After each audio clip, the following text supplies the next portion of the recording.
News miaraka amin'ny ilay telemarque mateza sy Great sady 4K milay be sady mora hitany ao Soarano City 3e étage Mandroso Bay Center ampitany Institut d'hygiène Analakely ary koa ao amin'ny Ansety Mateza Tol Ampitatavy. Ary Sanjiba Telma, des actualités uniques, dynamiques et renversantes dans Real News.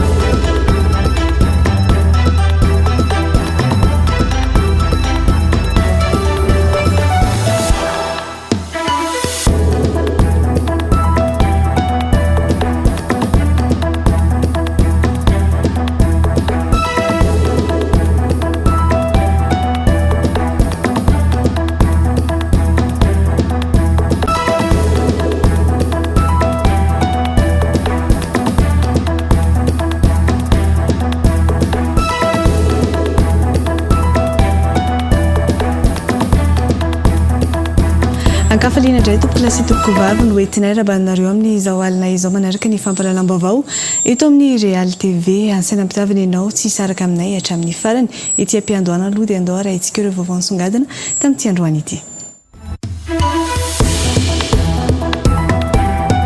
Nobanan'ireo zandary mirongo fitaovam-piadiana satria nosokajiny mpitandro ny filaminana ho faritra mena na zone rouge ny lapiazo na ny estrade teo amin'ny faritra manokana na ny domaine privé nisy olom-bavam-bahoaka mamiaja Charlot tao Ambatolampy Mananjary izay toerana tokony nanatanterahany ity solom-bavam-bahoaka ity nitatitra tamin'ny vahoaka sy nandraisana ny miavatoro ny arahana tamin'ny sitendra Andriana Soloniaiko tamin'ny alalan'ny sonomobile teny ambony fiara 4x4 araka izany no ny kabary fohy tamin'ny vahoaka ny Mananjary izy tendra Andriana Soloniaiko izay nilaza fa mbola iverina ao Mananjary ny tenany sy ireo solom-bavam-bahoaka valo nanotrinazy androany.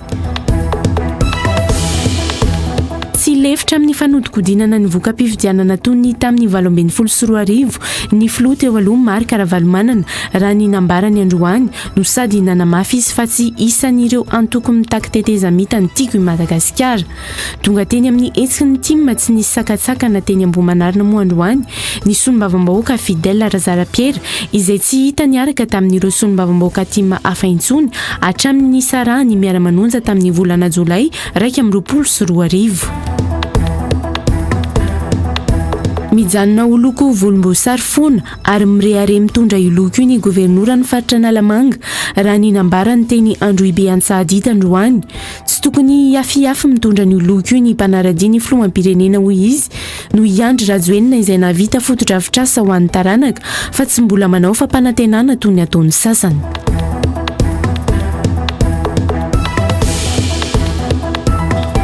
Efa vono ihany koa miora hitondro amintsika ny tsara ho fantatra mikasika ny vinavina ny toetry ny andro.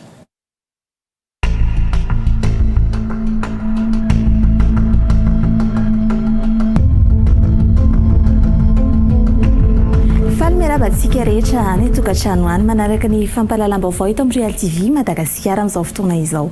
Ndao ohatra omenantsika eto indray ny makasika ny mety ho vinavina ny toetry ny andro raha hoandro apitso alahady sy ny afaka apitso alatsinainy. Ato anatin'ny roa andro manaraka dia saika ivadibadika ny toetry ny andro ho an'ny avota manokana. Itoetra kosa nefa ny rosakorana any andrefan'ny nosy any. Amin'ny ankapobeny nefa dia ho tsara ny andro amin'ny faritra maro eto Madagasikara. Andao aro fantarintsika voalohany ny makasika ny mety ho vinavina ny toetry ny andro raha hoandro apitso alahady. Dia hitantsika amin'izao fa raha ho an'ny avotany no hanomboantsika azy dia efa nimbiasa ny rahona sy ny masoandro izy toy izay ihany koa ny ato Fianaratsoato fa raha hijery nefitsika ny ato Sainte Marie sy Toamasina dia anorana tandrifin-drahona izy. Raha ny any Nosy indray no ndeha no izantsika azy dia hitantsika amin'izao fa anorana tandrifin-drahona Nosy ka vinavinaina manodidina ny 4 amby 20 ka hatramin'ny 30 degré Celsius ny maripana.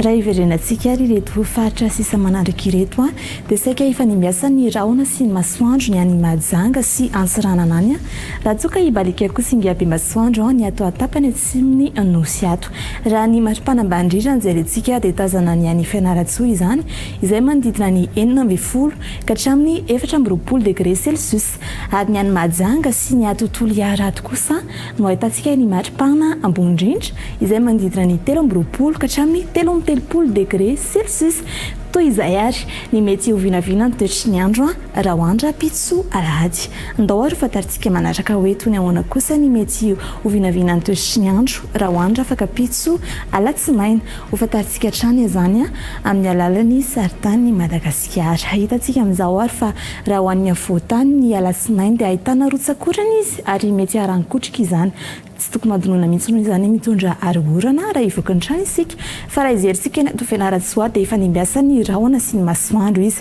raha ikisaka kosa nefa isika any amin'ny tapany avaratr'ny Nosy iny dia ahitana rotsakorana ny Antsiranana raha toka anorana tandrifin-drahona ny ato Sainte Marie ato raha ny any Nosy be indray ary no ndeha no izantsika azy dia anorana tandrifin-drahona Nosy be ka vinavinaina manodidina ny 14 ka hatramin'ny 30 degré celsius ny maripana raha iverenantsika manaraka ireto faritra sisa ambin'ireto dia ahitana rotsakorana ny ato Mahajanga ato raha toka efa nimbiasa ny rahona sy ny masoandro ny any Toamasina sy Toliarany raha ny maripana ambany-drindra dia tazana ho an'ny afovoantany sy ny any Fianaratsoa izany izay manodidina ny 17 ka hatramin'ny 19 degré celsius ary ny ato Mahajanga ato no ahitantsika ny maripana ambony-drindra izay manodidina ny 13 ka hatramin'ny 13 degré celsius toy izay ary ny mety hovinavina ny toetry ny andro raha ho an'ny afaka pitso alatsinaina raha ny masoandro ho an'ny afovoantany dia hiposaka amin'ny 9 maraina ary elentsika amin'ny 9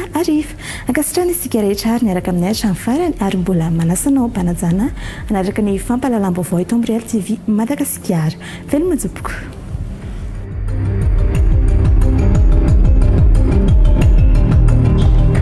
iverenantsika raha navetivety ary aloha ireo lohateny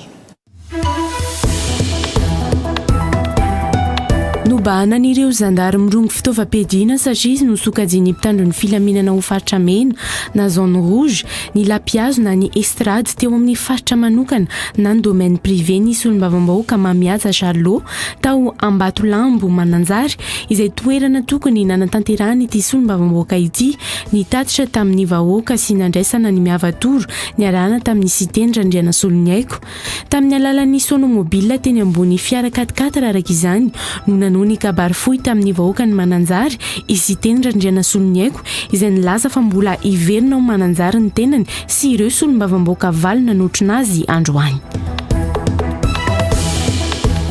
sy lefitra amin'ny fanodikodinana ny voka-pifidianana tony tamin'ny 24 ny filoha teo aloha Marc Ravalomanana raha ny nambarany androany no sady nanamafy izy fa tsy isan'ireo antoko mitaky teteza mita ny tiako i Madagasikara tonga teny amin'ny hetsiky ny timma tsy nisy sakatsakana teny Ambohimanarina moa androany ny solom-bavam-bahoaka Fidèle Razara-Pierre izay tsy hita niaraka tamin'ireo solom-bavam-bahoaka timma hafa intsony hatramin'ny Sarany miara-manonja tamin'ny volana Jolay 2024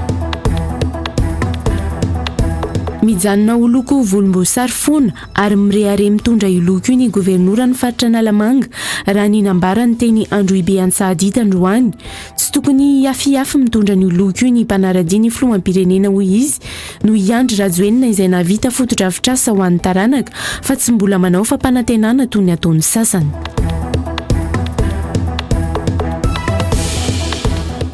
tafiditra tao amin'ny toerana manokana izay ny solom-bavam-bahoaka Mamihaja Charlot ihany ireo vahoakany Mananjary nanaradia ny sitendra Andriana Soloniaiko na dia nisy aza ny sakana natao ny mpitandro filaminana natao Mananjary androany tsy afaka nampiasa ny fanamafisam-peo hatramin'ny farany kosa izy ireo satria nosokajiny ny mpitandro filaminana ho faritra mena ny lapiazo na ny estrady kabary fohy teny ambony fiara 4x4 araka izany no natao ny siteny Andriana Soloniaiko nanome toky ny vahoaka ny Mananjary izy fa iverina miaraka amin'ireo solom-bavam-bahoaka rehetra miaradia ao anatin'ny miavatoro ny Antsiprianzère eo amin'ny sariny Andry Rabesaotra vao mangiran-dratsy tamin'ny 10 maraina androany no efa feno mpitandro ny filaminana ny toerana manokana na ny domaine privé any député Adj any Ambatolambo any amin'ny 20 kilometatra miala ny tanàna ny Mananjary toerana izay tokony nanantanterahany solombavambahoaka Mamihaja Charlot nitatra amin'ny vahoaka ny Mananjary no sady andraisana ny miavatory ny arahany tamin'ny Sitendra Andriana Soloniaiko.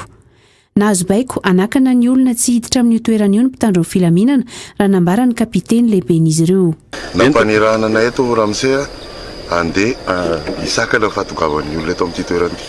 Tonga teny an-toerana solombavambahoaka ny Mananjary Mamihaja Charlot tamin'ny folo ora sasany no fampiresaka tamin'ireo mpitandro ny filaminana. Aza digny fa za dia olom-boafidy izay mananjo tanteraka. Mananjo ary tena zofeny fototra farita ny lalam-pandroenana ny fahafahako manao tatitra amin'ny vahoaka. Antisipeko raha ny fahatongavan'ny Sitendra Andriana Soloniaiko eto amin'ity toerana eto ity ny olana ao ansika sy afahanay mampiray vahoaka miaraka amin'ny likokininiky resao ny lehibe nareo nagniraka nareo fa hitady vaolana hafa zay fa leo kosa likokininiky sy ny tatitra zay ataoko andeha eto fa hitady toeran-kafa zahay agnatanterahana le miavatory mba alefaso kosa le fampiresahana fa lasa didy zadony izy raha ohatra ka so azy fampiresahana nareo hitady vaolana hafa zany zay anaovana le miavatory fa ny tatitra zay ataoko za solombavambahoaka sy ny likokininiky dia aleo kosa mba andeha eto. Tsy voasakana nefa ireo vahoaka ny Mananjary fa nindrohitra nandeha tongotra 7 kilometatra mba hamonjy ny domaine privé niaraka tamin'ny Sitendra Andriana Soloniaiko sy ny solombavambahoaka Mamihaja Charlot ary ireo solombavambahoaka hafa miaradia amin'izy ireo.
Rehefa tonga teo amin'ny kianja domaine privé any député aja nefa ireo délégation dia mbola ny hodidiny ny mpitandro ny filaminana ny toerana nanaovana ny hetsika.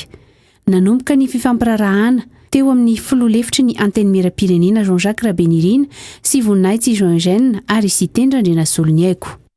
Tangetanarivo koa zao no hetsika koa raha ny mouvance revalement tena very zay ny bangatsanay ka aza sina deux poids deux mesures miangavinao mba tsy responsable zay ko marina zany mba tsy responsable anao satria tsy voatananareo ny zay ty fa anao anao kabary zay kabary tona zay mampanao responsabilité zany le raha zany mba tsy isian'le raha mandrika sy namany raha inareo miprovoke tsy provoqué olokendry zay mo kapitena faloha zay anao agnasanay mandray le baiko eroy satria tsy tsara fa nisy ny tao Tananarivo nge dia navela nanizingizina moa ny kapiteny lehibe ndreo mpitandro filaminana fa faritra mena ny Lapiazo na ny Estrade ka tsy afaka miakatra eny mihitsy ireo solombavambahoaka ireo satria le limitsika io mantsy de l'Estrade la ligne tracée entre les deux d'Estrade antan'izay inona moa zany le inona moa mahatonga hoe Estrade zone rouge anatin'ny lalàna sy Estrade tompo propriété privée olona ny io fa ataonao ligne rouge moa le propriété privée ny olona io izy olona maty aza sarotina le izy tanao zoknareo ara miaraka taminay fa tanao nga meseginareo taloha pazy fatana ho an'ny firenena fa dia manjanakanao zao koa anao zao koa madana ny commandant koa ny colonel o général d'accord fa zay ka zahay indrindra izy io zay zanakolahy meo zahay zahay député avao miakaty amin'ny estrade io fa ny vahoaka dia hotiany tsy mifranchiran'izay raha ligny rozy teneninareo zay vita zay dia midina zay selon mobile avao miampiasana io c'est pas la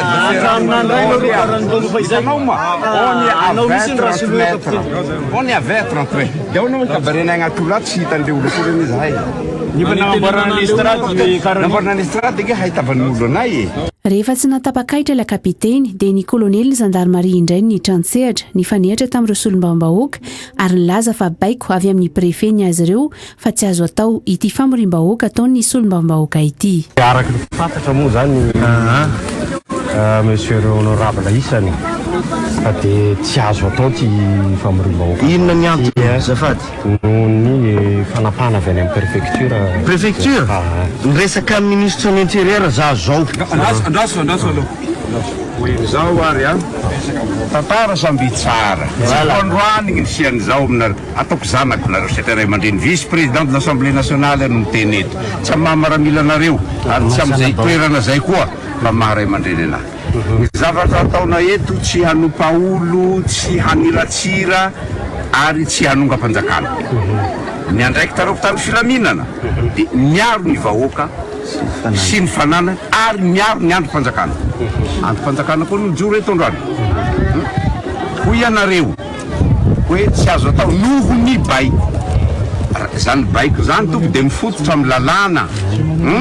Inona le lalàna ifotoran'le baiko fa raha lalàna zahay sampana politika reo agny manakolazaina zay koa manakolazaina dia lasa kakafony le izy fa zao ary rehefa tsekenareo zay alao présidence teny hiteny amin'ny vahoaka hoe tsy nomena lalana izahay hikavaly eto noho ny baiko azy mitandro filaminana miravatsika vahoaka kenareo sakafo zay amin'ny sonao mobile zay tsy franchiradigny zay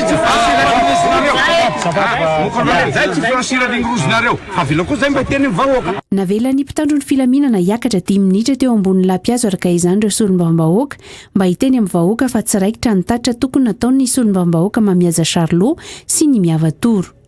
Tsy afaka nanao fampisehoana ihany koa ny mpanakanto Liko Kininika. Iverina tsy ho elany mananjara ny tenany sy ireo solombavam-bahoaka miaradia aminy hoy isitendra Andriana Soloniaiko. Manome toky anareo aho miaraka amin'reto député namana reto tsy ho ela hiverina eto mananjary ny tenanay tompolasy tombokovavy. Amiko dia fefa fanjesena zao manana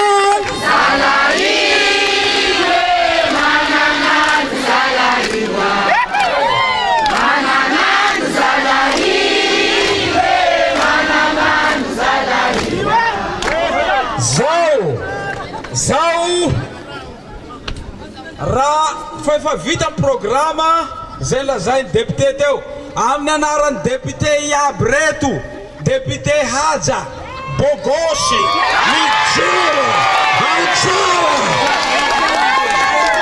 Satria mody minitra ihany no afaka nijana teo ambony lampiazo ireo solombavam-bahoaka dia notohizana teny ambony fiara ny kabary ary ny sono mobile nampiasaina tamin'ny fandraisam-pitenenana. Sy teny olo ny filaminana, sy teny tsy tia koronta, mafimafy, sy teny tsy tia koronta.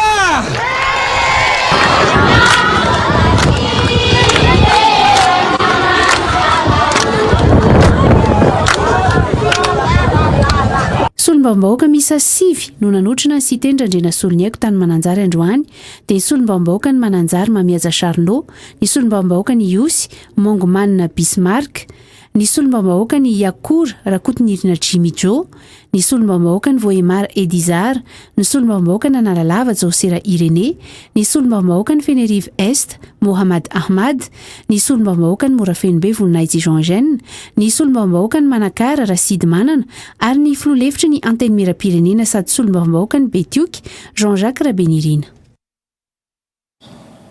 misy tompon'andraikitra tokana olomboafidy ao amin'ny distrika ny Mananjary nanome baiko ny prefektiora any an-toerana andrava ny fandaminana ataon'olona amin'ny toerana azy manokana hoy ny solombavam-bahoaka ny Mananjary teo aloha Antelma Ramparany. Aza sakanana ny hevitra ny olona raha tena matoky tena ny tompon'andraikitra amin'ny faritry Vatovavy hoy hatrany Antelma Ramparany ary nambarany fa fampisehoana fahalemena ny fandrarana ny olona tsy haneho hevitra ny antsony vahoaka ny Mananjary ihany koa ho tony manoloana ny fandranitana ataon'olombitsy tao Mananjary moa ny solombavam-bahoaka ny Mananjary teo aloha Antelma Ramparany tamin'ny fanambarana nataony tamin'ny page Facebook ny Androany ny Antsiprianzera. Ny antso ity solombavam-bahoaka ity ny tsy anakanana ny olona ny hevitra fa mampiseho ny fahalemena. Andaingana ny filoham-pirenena hoe mbola tia azy ny vahoaka any amin'ny hafaritra iny nefa hita fa matahotra amin'ny fahombiazan'ny antoko-panohitra anao ny fihetsiketsehana anao ny hafanohan-kevitra amin'ny toerana manokana ka tsy azo ekena izany. Amin'ny solombavam-bahoaka teo aloha avy any amin'ny distrikan'ny Mananjary ny tenako sy mahampanao politika moa zany dia manao antsoavo amitsika vahoaka ao amin'ny distrikan'ny Mananjary mba ho tony manoloana ny fandranitana zay ataon'ny olombitsy satria araka ny fantatra dia misy tompon'andraikitra tokana olomboafidy amin'iny région Vatovavy iny no manome baiko ny préfet andrava ny organisation zay ataon'olona any amina domaine privé. Miovaova ny politika hoy Antelma Ramparany efa nisy tamin'ny hetsiky ny 7 solombavam-bahoaka tao Mananjary nomena malalaka tamin'izany fotoana izany raha ny nambarany saingy ny vahoaka tany an-toerana no tsinety mampiseho ny fahalemena ny fanaikanana ny olona any hevitra hoy ity solombavam-bahoaka ny Mananjary teo aloha ity. Ka raha ohatra ka tena matoky tena ianareo mpitondra fanjakana olomboafidy sy olomboatendry ao amin'ny distrikan'ny Mananjary sy amin'ny faritra Vatovavy io dia aza sakanana ny olona aneho hevitra fa mampiseho ny fahalemenareo zany andainganareo ny filoham-pirenena ilazanareo fa mbola tianareo ny vahoaka amin'iny faritra iny. Izao nefa dia manaprofo fa matahotra ianareo amin'ny fahombiazany aty amin'ny antoko-panohitra anao fihetsiketsehana anao fanehoan-kevitra amin'ny domaine privé ka tsy azo ekena izany. Tamin'ny alalan'ny pejy Facebook moa i Antelma Ramparany izay solombavam-bahoaka tao Mananjary nandritra ny fitondrany antoko HVM no nanao fanambarana io androany tamin'ny 10 maraina.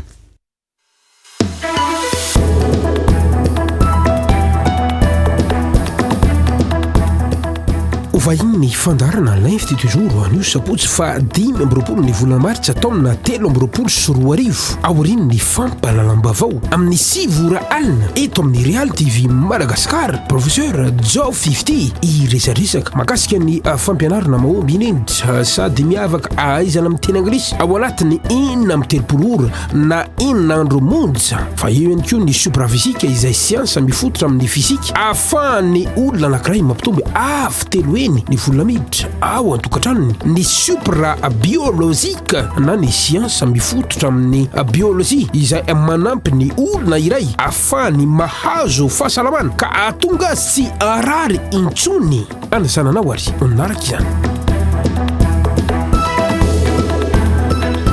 Araka izany teny professeur Joy 50 no vainy gasikara feno soa rainao riny zao fampahalalam-baovao izao fa toy izy antsika kosa ny Antsipriam-baovao. tsy maintsy vitany hatramin'ny farany iraka nampanaovy ny filoha Marc Ravalomanana azy raha ny nambarany solombavambahoaka Fidèle Razara-Pierre Androany nandritra ny fampiarabana na hatratra ny taona ny antokotiko Madagasikara boriboritany fahaenina teny Ambohimanarina no mafisiny fa tsy tokony anay korontanina ny antoko fa tokony fampatoky ny mpikambana ao anatin'ny antoko-tim tsy mitady tetezamita ny antoko-tim fa fividianana mangarahara no ilaina hoy kosa ny filoha teo aloha Marc Ravalomanana tao anaty ny lahateniny sy nisy moa ny fanakatsakanana ny hetsika nataony solombavambahoaka Tojosoa Andriamampandry tao amin'ny boriboritany fahaenina Androany ny Ansipianzaire hoetiny no ansirana Evson sy Anjarakotonorainy. Saika tonga teny Ambohimanarina nanatrika ny fanasan'ny solombavambahoaka ny boriboritany fahaenina Tojosoa Andriamampandry amin'ny fifampiarabanana hatratra ny taona ny antokotany an-toerana avokoa Androany ireo solombavambahoaka tima rehetra. Isan'ny tazana teny an-toerana ny solombavambahoaka Fidèle Razara-Pierre izay tsy hita niaraka tamin'ny antokotiko i Madagasikara nandritra ny fotoana maro tamina hetsika intsony. Nomeny filoha teo aloha Marc Ravalomanana fitenenany voalohany nanokafana ny kabary ny fandimbiasan'ny solombavambahoaka rehetra moa i Fidèle Razara-Pierre no mamafisiny ity solombavambahoaka ity fa tsy maintsy vitainy hatramin'ny farany iraka nampanaovy ny filoha azy ary miantso ny tokony isiny ny fifampitokisany samy antoko ihany koa izy. Miafatra président dia zao allo courage na iza miteny any na iza miwatawata della unna karie della unna katie président allo courage vo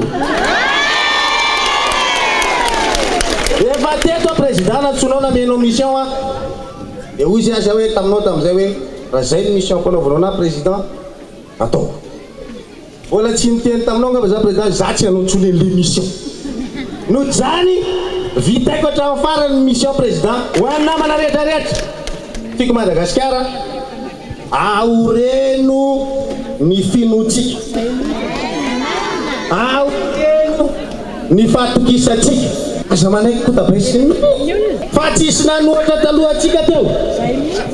Taorin'izay dia indosy tamin'ny kabariny ny filoha teo aloha Marc Ravalomanana izay niompana tamin'ny fanitanana ny rovahoaka hisoratra anarana eny anivony fokotany no amafisiny fa tsy misy afa-tsy ny fividianana ihany no fomba hakana ny fahefana.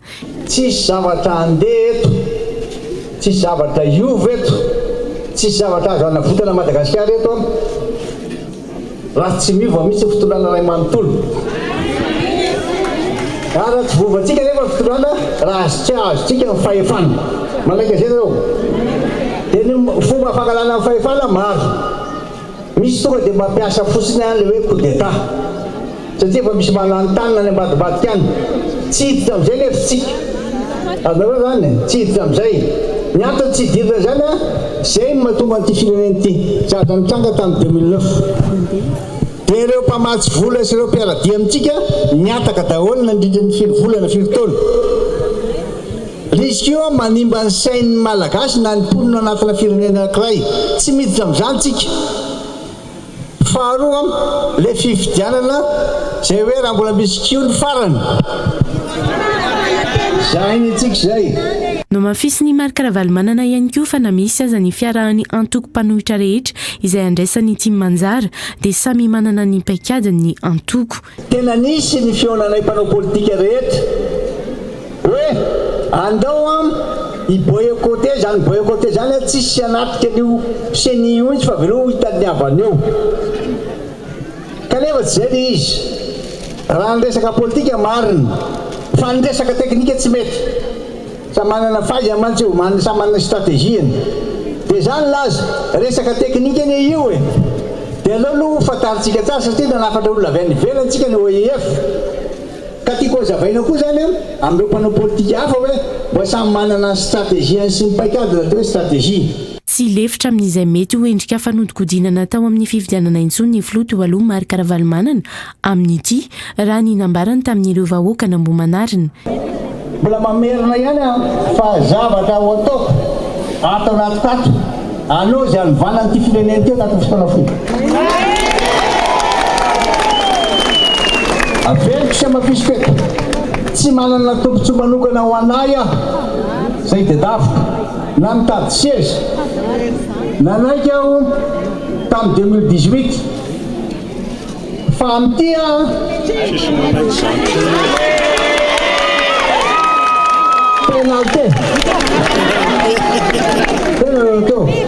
penalty mbola nanamafy ihany koa ny floty eo alomary karavalomanana fa tsy isan'ireo antoko mitaky sy mikonikonina teteza mita ny tiako i Madagasikara. Zao fantaninareo be mitady teteza mita ve ny tiako Madagasikara tsy mitady an'izany tsika. Raha mitady an'izany tsika mitombo ihany ny fahorian'ny vahoaka malagasy re olona. Atao inona izany? Ny any an-tafy ihany ara fa tsy mandeha araka ny tokony ho izy ny fitondram-panjakana tonga dia akatany hoe mialahina ao dia aroso ny fifidianana. Azo atao tsara zany. Tsika mbola manana 4 volana aoriana. Azo atao mihitsy nge mi-anticiper an'io dia amboarina fotsiny ny rafitry ny mpanomana ny fifidianana toy CENI sy ny ACC milamina eo. Teteza mita tsy fiafarany io fa aveo. Tazana teny Ambohimanarina ihany koa moa androany ireo mpanao politika atao amin'ny antoko tim izay niarany tolona tamin'ny taona 2020 sy ireo ben'ny tanàna avy any amin'ny fatra avaradrano. Miloko volomboasary ny famantarana manokana ampiasain'ny CENI amin'ireo fitaovana rehetra ampiasaina amin'ny fifidianana raha ny hita nandritra ny fikaonandoha no karakarain'ny CENI omaly hoy ny mpitondra teny ny RMDM ny pasteur Edouard Tsarame androany teny Ambohimanarina. Nambaran'ny CENI anefa fa loko hafa no nampidirina tao anatin'ny solosaina saingy nivadika io loko volomboasary io rehefa natonta ireo marika fampifatarana rehetra ireo rehefa nanontaniana ny CENI hoy ny pasteur Edouard Tsarame mila mitandrina araka izany ny rehetra fa mety ho tahaka izay ny fomba fiadin'ireo voameramaly eo tena misahana ny fividianana ireo hoy ity mpitondra teny ny RMDM ity. Nansirany absence ianjarako tondrainy atrany. Naseho ny pasteur Edouard Tsarame tamin'ireo mpanaradia azy ireo tao Ambohimanarina androany ny fahampahafantarana nampiasain'ny CENI amin'ireo fitaovana anatanterahana ny fividianana izay nambarany fa miloko volomboasary avokoa. Misarika sahady ny sain'ny CENI ny rodoben'ny mpanohitra raha ny nambarany. Misy famantarana manokana atao hoe logo nampiasain'ny CENI. Ity ampelantananay le izy amin'izao fotoana izao io ny famantarana nampiasain'ny CENI. Ny vatam-pandatsaham-bato na ny iro dia misy sarina voninkazo miloko volomboasary. Ary ny faharoa izao ny bulletin na ny valopy alatsaka ao anatin'ny vatam-pandatsaham-bato dia miloko volomboasary. Ory CENI ory CENI andeha ho aizy tiareo ary atao inona ty fireneny ty. Tokony hitandrina ny vahoaka malagasy amin'ny mety ho fomba fiadin'ny CENI hoy ny pasteur Edouard Tsarame. Nametrahana fanontaniana ry zareo mikasika an'ity. Ianareo milaza maleo tena, ianareo milaza fa tsy mitanila, inona nahatonga an'io? Zao ny valiteny. Zao dore hony io nampidirina tao anatin'ny ordinatera. Eno tsara dore no nampidirina tao anatin'ny ordinatera fa rehefa mivoaka avy ao le izy vadika orange. Mitandrina isika fa mety ho zay ny fomba lalana andehanan'ireo hoe hafa ny zavatra ampidirina ao anatin'ny ordinatera fa rehefa mivoaka avy ao izy vadika biby. Namitandrina ny CENI araka izany ny pasteur Edouard Tsarame. Kodien zao izay dia mampitandrina sahady. Ny vato no azonareo ahodikodina fa ny safidinay tsy ho azonisa ahodikodina seta tombokinay makasitraka tomboky vavy. Mbola karazana fampanantenana no ataon'ireo olona sasany amin'izao fa ny filoham-pirenena Andry Rajoelina no manao foto-drafitrasa ho an'ny taranaka faramandimby hoy Erasoamarimaka androany teny Antsahadinta. Nampiseho ny firehirehany mitondra ny loko volomboasary ity gouvernoura ny faritra Analamanga ity ary ny antso mba tsy ho menatra mijoro amin'izany. Nandritra ny fanokanana ny EPP sy ny CEG teny Antsahadinta moa no nanaovana izay lahateny izay. Nomena Ravao Arvony sy Tokonena Randriantsatofo. Ny antsony itiavana ny loko volomboasary ny governorany faritra Analamanga teny Antsahadita androany nandritra ny fanokanana ny CEG sy ny lycée teny Antoerana. Fitiavana ny antena izany raha nambarany ary anana ny fierté. Tiavo le orange ary fier za fiera mihitsy manao orange ary raha nisy dobo filomanosana reto dia mbola ny maillot mbola orange. Tsika orange avoana ary tsy menatritsika fa zao matetika tsika miafiafy fa manomboka androany tsika ninninna zavatra ataon'ny fitondram-panjakana nataotsika dia manao loko orange amin'izay tsika. Alefa azy daholo ny any Facebook sy ny rehetrarehetra fier tsika amin'ny orange. Foto-dravitra ho an'ny taranaka malagasy no ataon'ny filoham-pirenena raha nambarany governorana Analamanga fa tsy fampanantenana. Ary mahatsara filohan'ny Rajoelina dia zao foto-dravitrasa ho an'ny taranaka malagasy ny ataony fa tsy foto-dravikasa ohatra ny dikona macro. Marina sa tsy marina? Raha salama mieritreritra iverina eo amin'ny 2028 na any aoriana any tena aminareo fa voalohany aloha dia averina iny nataony teo. Milaza izy androany hoe miova fa napitso amin'ny vavany dia mampitahotra. Izy ny ampitahorany lahy eto. Teo tsy teo amin'ny fitondrana ary zay tsy lahan'ny lahy. Antanio député Rosina makitsika amin'ny barazy. Dia laha kosa rehefa miteny ahonganay lahy dia izay mpijery fotsiny. Tsy possible kosa zany. Mbola karazana fampanantenana no ataon'ny sasany ho hiatrany governorany faritra Analamanga ary nilazany fa mampiesina ny olona no tao. Zay mahafafiloha Rajoelina fa ny hafa mbola promesse hoe raha tonga eo amin'ny fitondrana zay indray andro any sanatria eny teneny zareo dia zao daholo ny tany nataonay. Sasany ireo misy mazana miteny hoe atao goudron hatramin'ny tanimbaro iny. Zany nataony zalahy satria ny dikany dia zao mampiesina ny olona nataony. Nanomboka omaly no nanaparitaka ny fierté amin'ny fitondrana ny loko volomboasary tao amin'ny tambazotra Facebook ireo mpanohana ny fitondram-panjakana. 5 martsa 2 5 martsa 3 feno roa taona katroka androany ny nahafatesan'ny Gilbert Rarzatovo mpanao gazety sady efa ministry ny serasera teo aloha ny fivanianany tao anatin'ny l'invité du jour farany teto amin'ny Real TV ny 12 febroary 2024 ny alohan'ny fahalasany no nilazany fa mety sy hotana fa hitrotra ny vahoaka raha mitohy izao fahantrana sy anoanana mianjady amin'ny izao efa entiny atezerana izy ireo dia tsy miraharaha intsony na basy aza manoloana azy. Isan'ireo mpanao famakafakana ny fandrombahany ainao manjery tsy miankina moa i Gilbert Rarzatovo ny Antsiprianzara. Isan'ireo consultant ny fampalalam-baovao ny Real TV Gilbert Rarzatovo ny fahavelony ka matetika no nitondra ny famakafakana sy ny fanehoan-keviny teto amin'ny Real News sy tao amin'ny fandarana l'invité du jour. Intsivy araka izany fony fahavelony no nivahiny tao amin'ny fandarana l'invité du jour i Gilbert Rarzatovo nanomboka ny volana Jolay 2024 hatramin'ny nahafatesany ny 20 martsa 2024.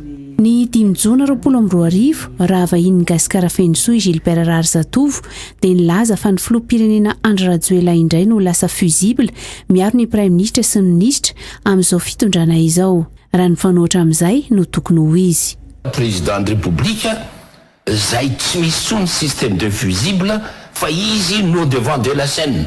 Izy ko misy zavatra mitranga. Karaha misy erreur tsy afaka mise replier izy na manao hoe repli tactique etsony na repli stratégique dia mampiasa amin'ny fusible izy. Fusible izy amo premier ministre rehefa milatsaka ianao anatina fitondram-panjakana ka tsy président de République ianao fa ao anatin'ny toerana maromaro dia efa fusible ireo zay. Ka rehefa ianao foana no mitranga etsero miresaka zay problema rehetra eto Madagasikara. Problema hoa miresaka amin'ny problema rehetra eto Madagasikara, mitondra vahaolana rehetra amin'ny problema eto Madagasikara dia na diso na marina teneninao dia ianao sisa ny tavelery aloha ery fa ny olona manodidina anao izy indray no miaro ny olona manodidina azy tsy ana izy indray ny lasa fusible zany président de République indray zao no fusible eto Madagasikara devant le problème rehetra atrehiny rehetrarehetra ireo. Iray volana mahery kely talohana fatesany dia mbola nivahiny tao amin'ny fandarana l'invité du jour i Gilbert Rarzatovo ny 12 febroary 2024. Fotoana izay niresahany mikasika ny tsy fitoviny ny filan'ny vahoaka malagasy sy ny tetikasa entiny fitondrany ny filoha Andry Rajoelina.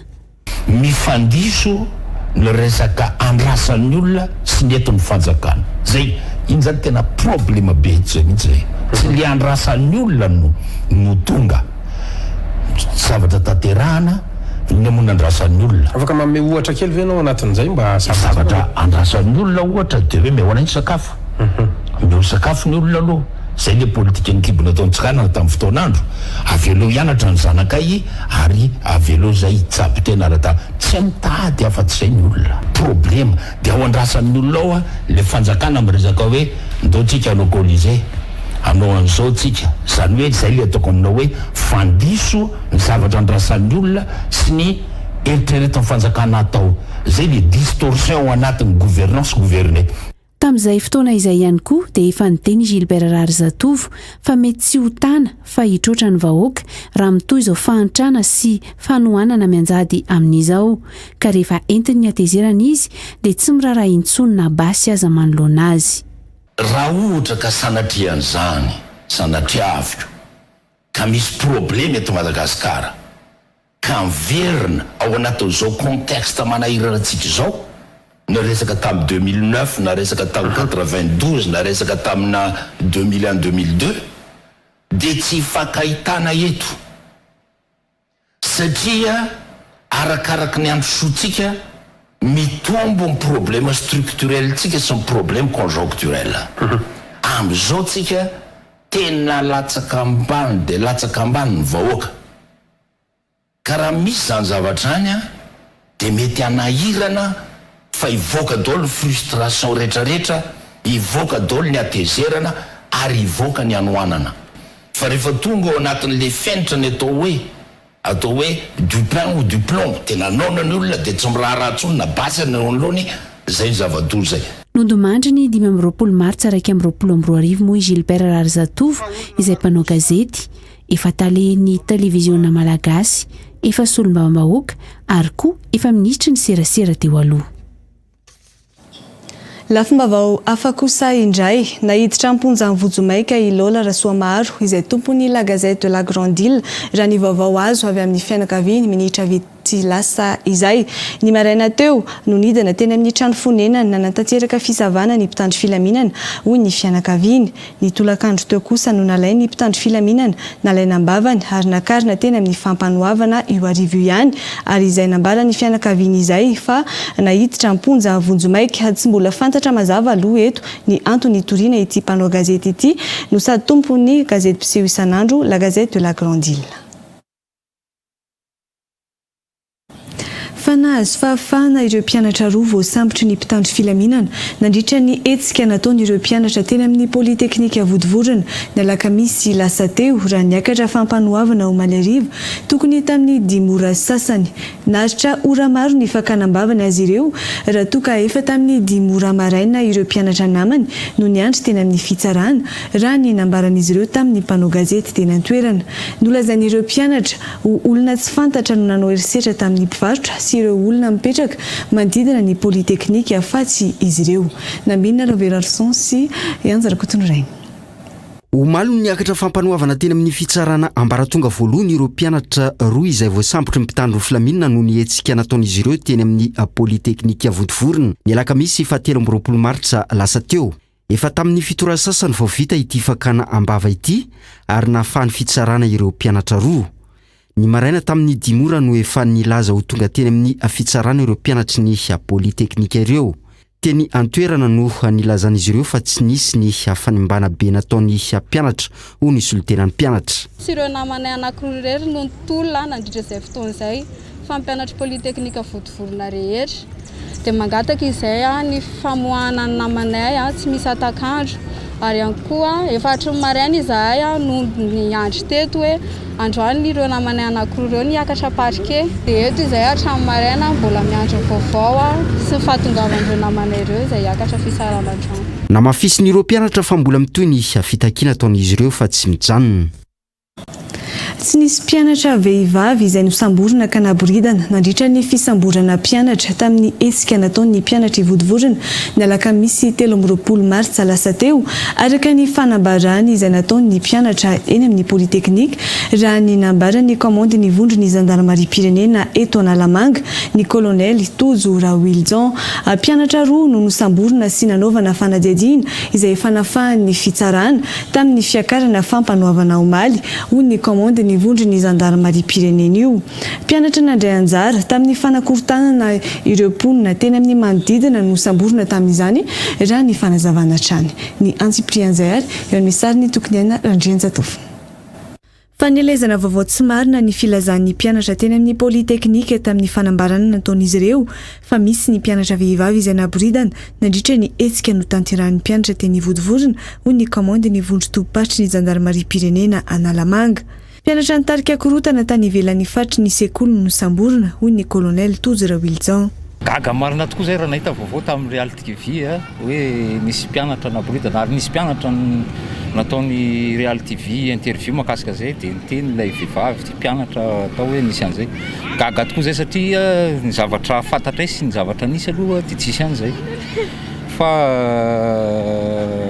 aminay zany dia fanelezana vaovao tsy marina na zany na tsy zany nefa dia isy fanadihadiana ho sokafana satria raha ny haino tsara ny mpianatra ny tenitsika ny any amin'ny farany ny azy ny zavatra tadiavina dia ny famoahana tsy misy fepetra nylay naman'zareo zany izay fantatra fa nandray anjara tamin'ilay fitokonana sy fanakorontanana natao teny vodivorona taty ivelan'ny enceinte zany izay ny victime dia ireo olona manodidina sy ny mpitandro filaminana.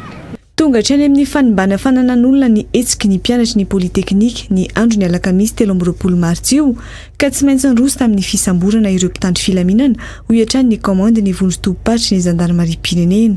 Iny moa zany anisan'ny fepetrano raisina iny fanamborana satria izay ny zavatra nisy teo ireo mponina rehetrarehetra manodidina ny fianaran'ny polyteknika ireo dia mahafantatra sy nahita zavatra nisy teo fitorahana fanimbana zavatr'olona ny fangalarana ny fanakanana ny arabe izay ataontsika hoe zofototry ny olona rehetrarehetra efa nambarako ny mpianatra moa zany satria niantson'ny président ny mpianatra izay omaly hoe izahay tsy mandraranareo akory anao ny fangatahanareo sy ny fitakianareo fa kosa tsy mandika ny zofototry ny hafa. Olona efatra no naratra teny vodivorona ny andro ny alakamisy 13 martsa io nandritra ny hetsika ireo mpianatra raha ny tatra nataon'ny commande ny vondro tobopatry ny gendarmerie-pirenena eto Analamanga. Mpitandro filaminana ny iray tamin'ireo ary 3 hafa mponina teny amin'ny manodidina ny vodivorona. Voatifitry ny balafleshin'ireo mpianatra ny iray tamin'ireo mponina ireo ary voatoraka kosa ny roa raha io tatitra nataon'ny gendarmerie-pirenena io hatrany.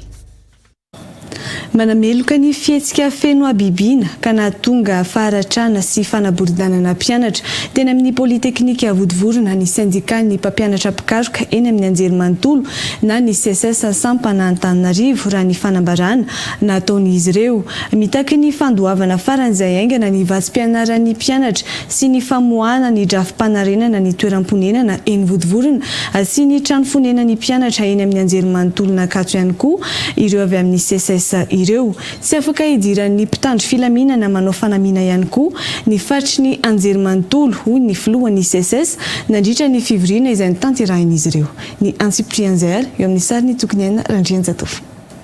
Ny CSS Sampanantananarivo ny voryandroany dia voalohany indrindra manameloka tanteraka ny fihetsika feno abibina izay niatra tamin'ny mpianatra ka nahatonga faharatrana sy fampiboridanana vehivavy teny vontovorona ao ka mba atao amin'ny ara-dalàna ny fihetsika rehetra mba sorohana ny fihetsika tsy faseho masoandro.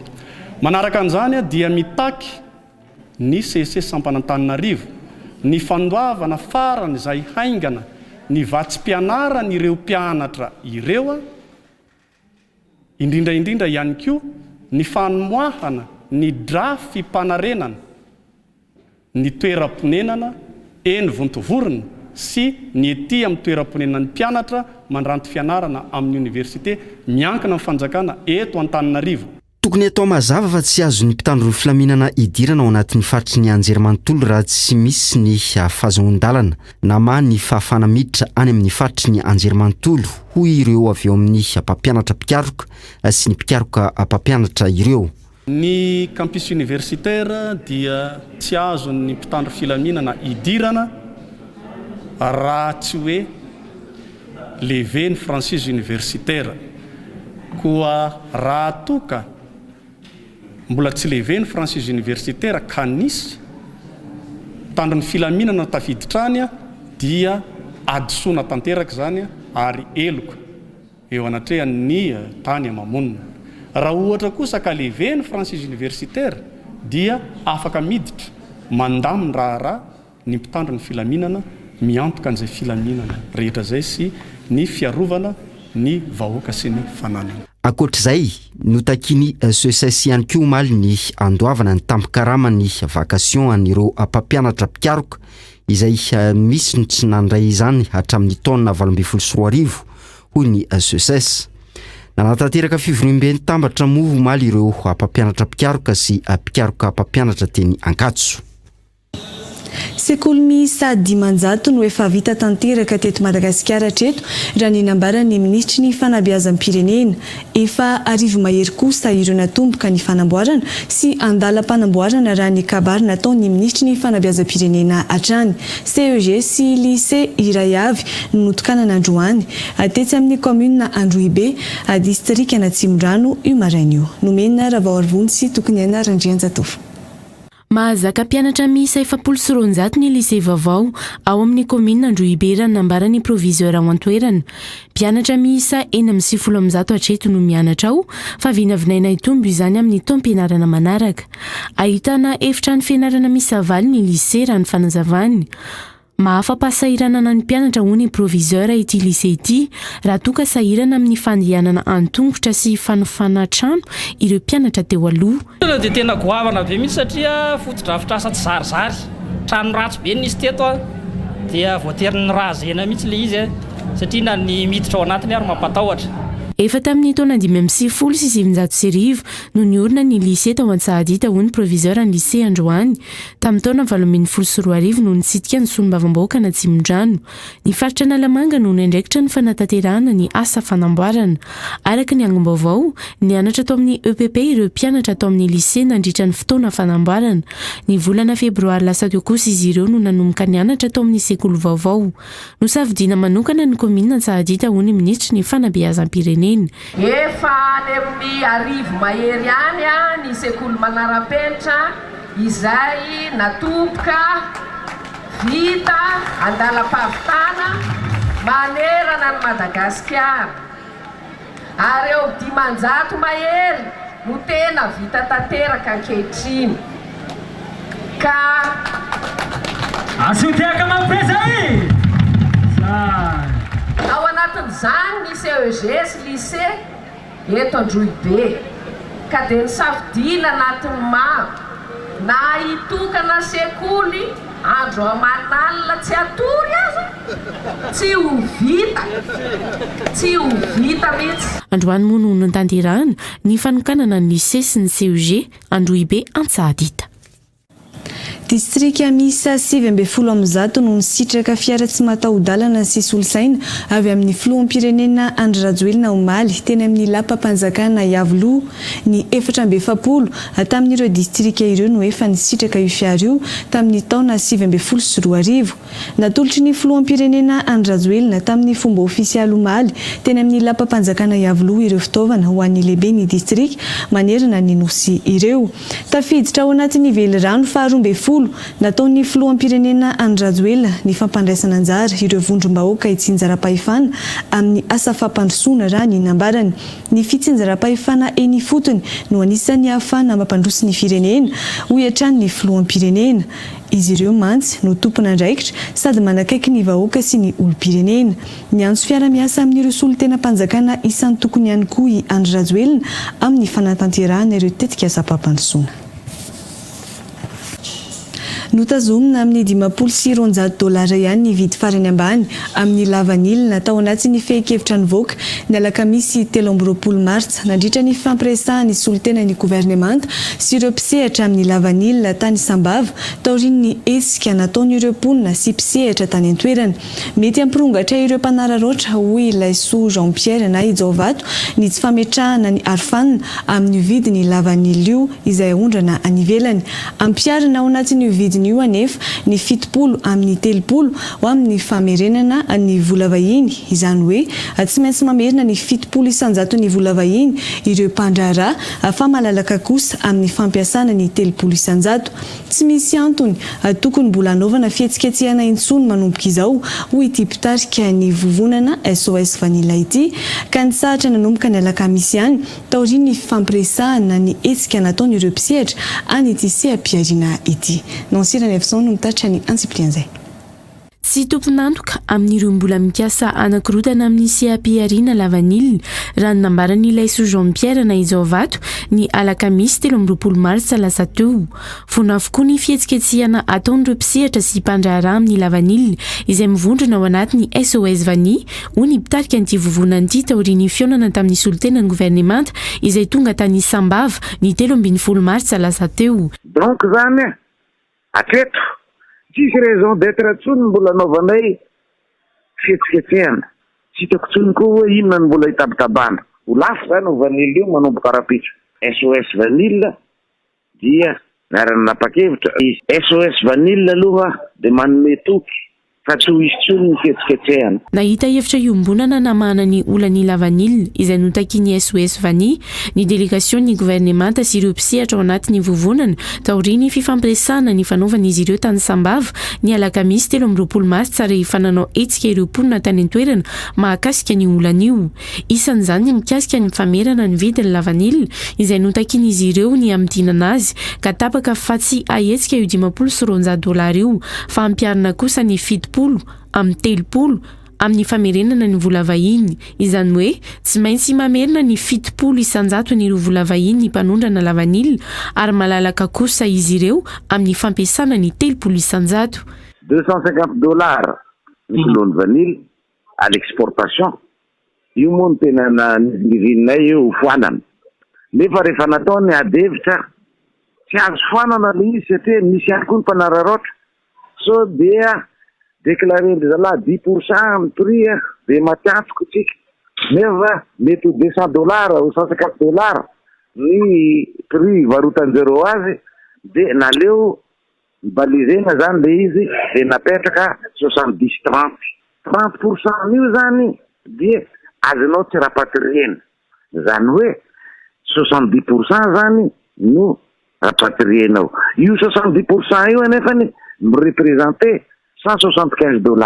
Ny frangatahan'ny importateur anefany $180. Donc zany mety aminay tsara le fifanarahana natao taty. Torak'izay ihany koa no ampiarina amin'ireo lavanilina anatin'ny 2e grade izay tsy ahafaty antoka ny mpisehatra ho ihany Ijovato. $140 ny fiaran'ny fanjakana dia feny fanjakana koa zany ny 30% io dia 70% io koa zany no rapatriement de devise na ny ivarotana an'le vanilla le kitsa zany. Io nefany dia mirepresenté $98 par kilo.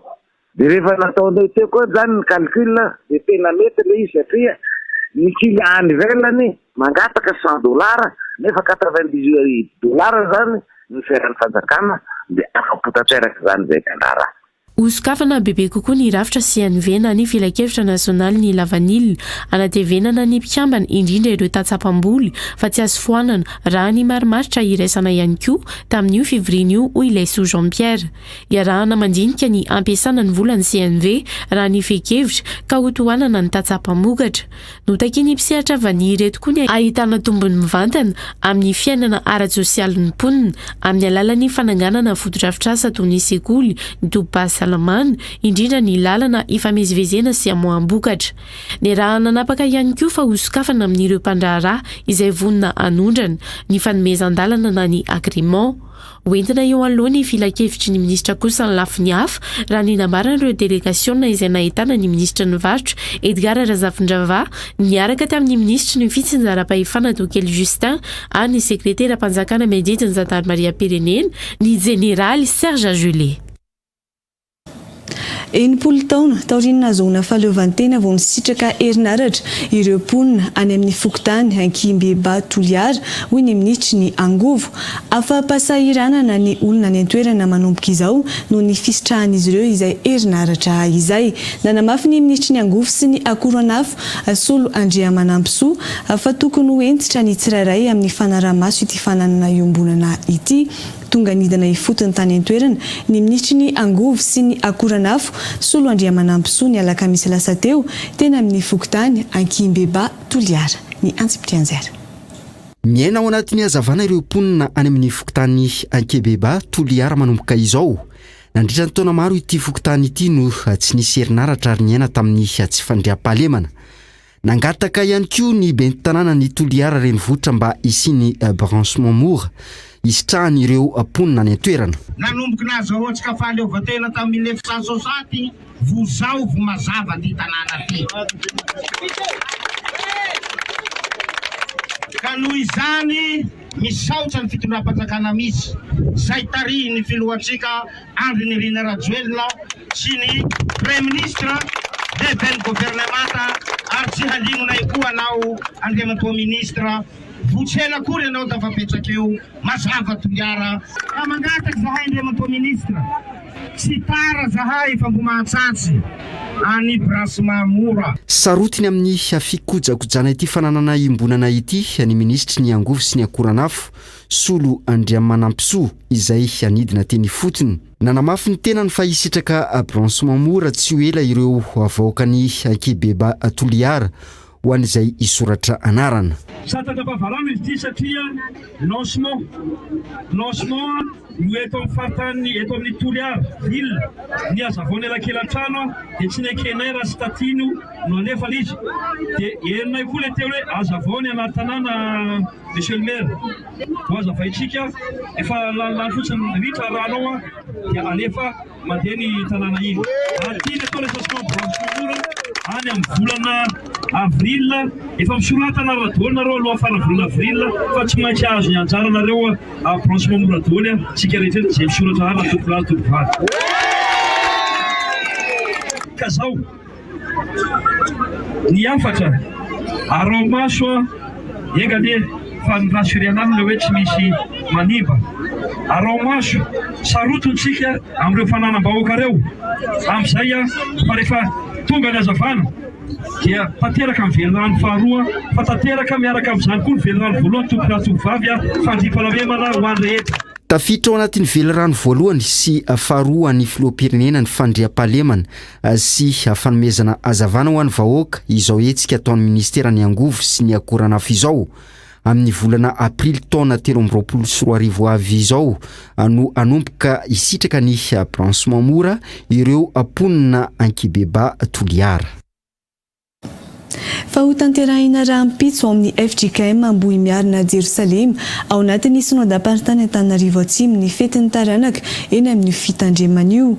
Iantsona ny taranaka rehetra noho izany ho tonga eny an-tanindrazana anatrika io fetin'ny taranaka io. Isy ny rakitra ho tanterahina isan-taranaka izay antsona eny amin'ny altara sy ahafantarana ireo taranaka rehetra. Miantso ny taranaka rehetra noho izany ny FJKM Ambohimiarina Jerusalema anatrika io fetin'ny taranaka io izay ho tanterahina rahampitso 20 Martsa. Fidirana amin'ny valomaraina isany koa ny sakafo amidy eny an-toerana.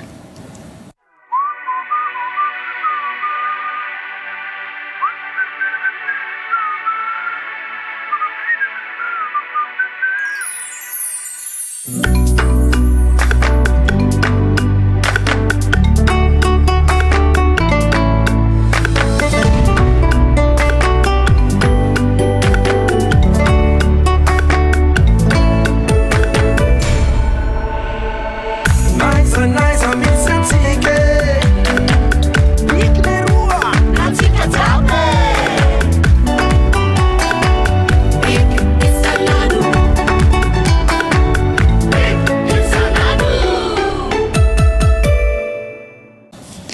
izany koa ry tompoka lasy tompoko vavy no manakatona ny fampalalam-bavao tamin'izao alina izao ankasitrahany ianao tsy nisaraka taminay hatramin'ny farany dia ankasitrahana ihany koa ny teknisiana nampita ny station feo tamintsika dia mamy fotoanaonao amin'ny manaraka indraiky veloma tompoko.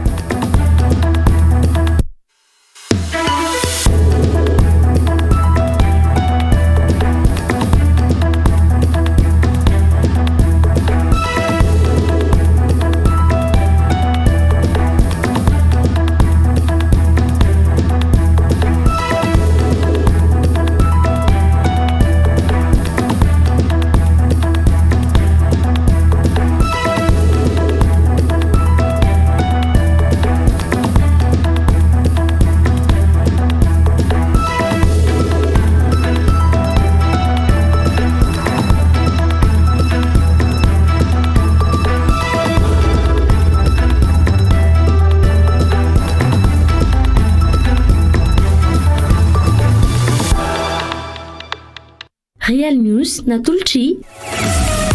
Sanji Batelma, des actualités uniques, dynamiques et renversantes dans Real News. Ari. Il a été les marques Matesa, c'est Créa. Sad 4K, l'AEB, Sad Mouraïtani, au Soara New City, 3e étage, Mandous Bay Center, à Pitani, Institut d'hygiène en Alakiel, Arcou, en 7 Matesa Tol, en Pitataf.